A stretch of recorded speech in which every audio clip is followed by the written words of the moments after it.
Mystery, history, cryptid creatures, and paranormal activities.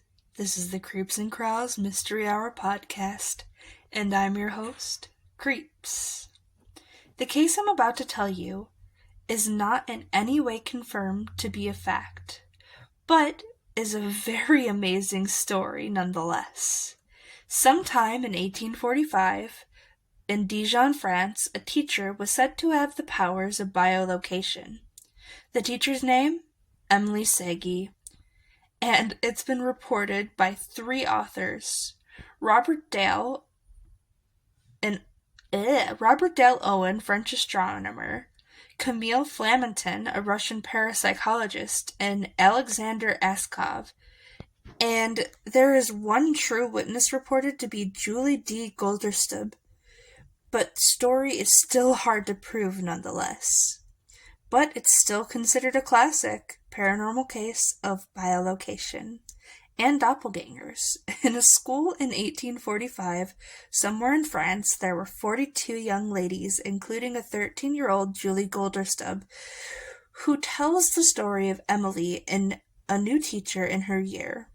She was said to be 32 years old. She had a very fair complexion and blue eyes and chestnut hair, with a slender figure.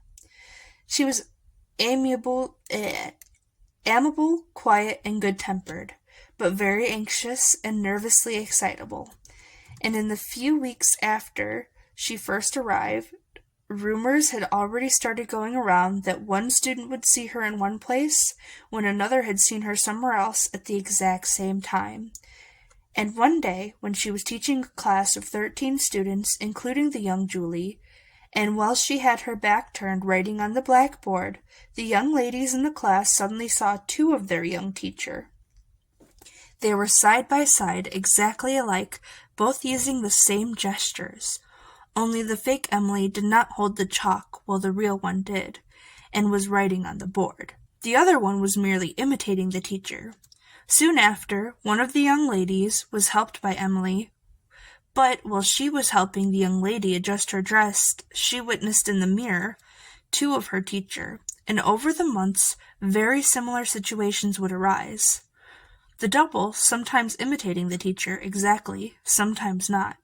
And the most remarkable of this instance occurred on the day when 42 students were gathered in the same room engaged in embroidery, in a large hall on the first floor of the building.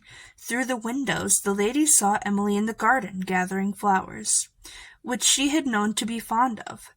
But in the very same room, Emilie arrived to teach their class. After their initial teacher left, but she was still out in the garden. But as they watched, she became slow and looked exhausted in the armchair. Still sat their teacher, silent and without motion. While the students were used to occurrences like this, two students decided to get up and touch the apparition. They did say that they felt a slight resistance, which they said felt like fabric, but they managed to phase through their teacher, and the apparition did not move or respond at all, but then gradually disappeared. And as she disappeared, Emilie in the garden went back to being her lively self. And throughout the time she worked at the school, these occurrences would frequently happen. But parents did eventually worry about the events that their children would disclose to them, and would take their children out of the school, leaving only 12 of the original 42 children. And Emilie was asked to resign, and said in the presence of Julie, the 19th time, it's very, very hard to pair.